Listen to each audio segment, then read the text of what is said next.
Dragon Ball Super Chapter 102 is finally here.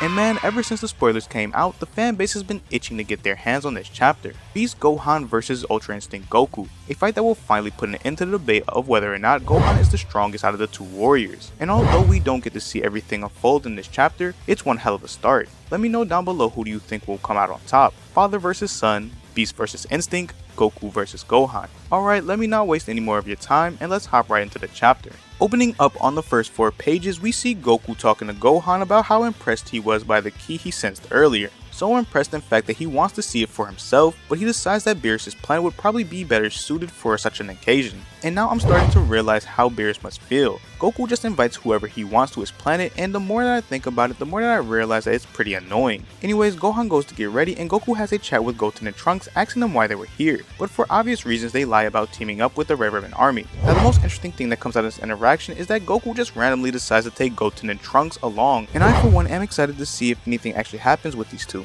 Probably not, but a man can dream. Anyways, once Gohan arrives, Goku tells them to all hop in the same car with Carmine and Soldier 15 and a instant transmission to Beerus' planet where everyone seems to be doing yoga?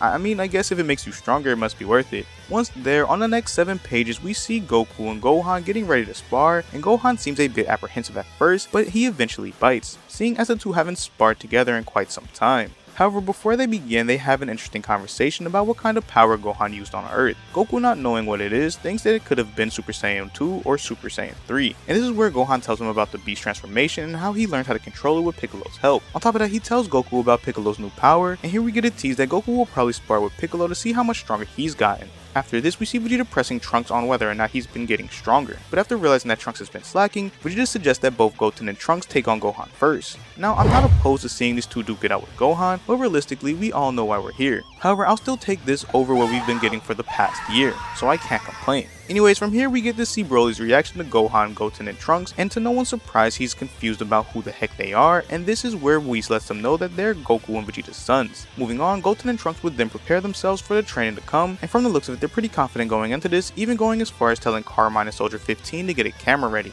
Now the next 16 pages goes over the first part of the fight between Gohan, Goten, and Trunks, and right off the bat Gohan goes into Super Saiyan, a little overkill if you ask me, but hey, he probably wants to show off, and show off he does is he easily blocks and dodges both of the young warriors' attacks, causing them to actually injure themselves. After this, Goku as well as Gohan comment on Goten and Trunks' performance, with Goku saying that they waste a lot of movement, something that he's been training to do less of. As for Gohan, he tells them to ditch the helmets, and this is where the two go Super Saiyan and go back in. From here we can see they start to put a little more pressure on Gohan as he's seen actually being caught off guard by the two a couple of times. But that doesn't stop Gohan from easily evading and blocking their attacks, and once Gohan goes in the offensive he begins to take control as he lands the first 2 hits within the fight.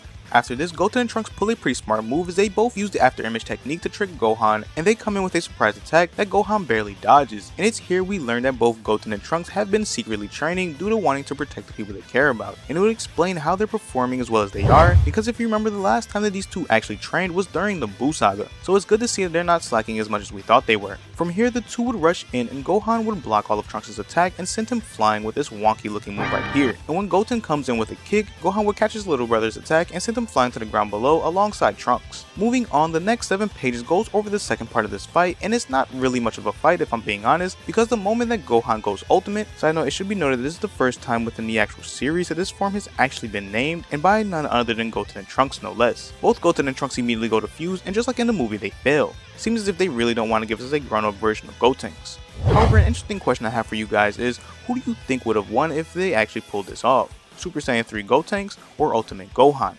Anyways, after this, with one single kick the fight ends as Gohan sends Gotenks crashing into Beerus' tree.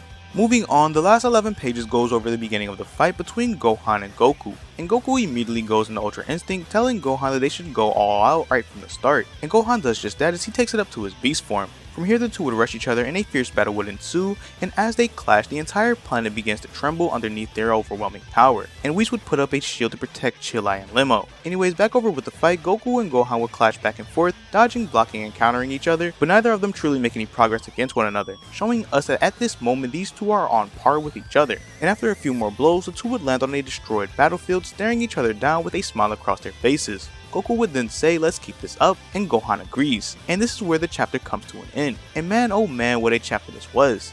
2024 seems to be looking like a good year for the Dragon Ball Super manga, and I'm all here for it. Anyways, let me know what your thoughts are on the most recent chapter, and who do you think will come out on top. If I'm being honest, I got my money on Gohan, but something tells me that Beerus might step in and slap these two silly for destroying his planet.